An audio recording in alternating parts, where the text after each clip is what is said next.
होते असं वाटते का आपल्याला?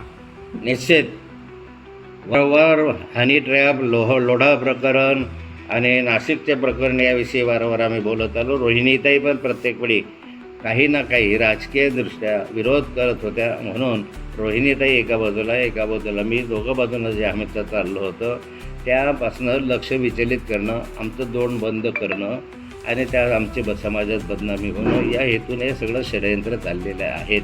यांचे अनेक असे षडयंत्र आहेत. अनेक वेळा या संदर्भामधलं बोललं जातं, चर्चा केली जाते. मग त्या सगळ्या चर्चांना चौकशी करणार आहेत का पोलीस? खरं म्हणजे हे रुपालीताई चाकणकर यांनी बोलल्यापेक्षा पोलिसांनी सांगितलं पाहिजे की ह्या जवळ 4 मुली माझ्याकडे आल्या, ही एक मुलगी आली, या मुलीनं माझ्याकडे गुन्हा नोंद केलेला आहे. अरे कोणाचा आहे मुलीचा आग्रह नाही, कोणाही मुलीने तक्रार केलेली नाही, कोणतीही मुली म्हणत नाही की माझ्यावर जबरदस्ती केली की माझं हे के आणलं रे. आता पोलीस एखाद्या मुलीला करतील जबरदस्ती ती गोष्ट वेगळी, परंतु या क्षणापर्यंत आहे का? नाही. मग कशासाठी चाललेलं आहे एवढं?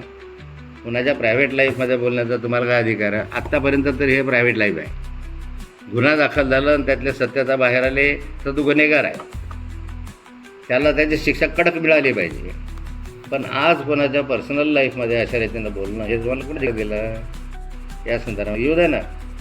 त्याजवळ कुणीही त्या ठिकाणी तक्रारदार नाही, या विना तक्रारीने या ठिकाणी झोडपणं सुरू आहे.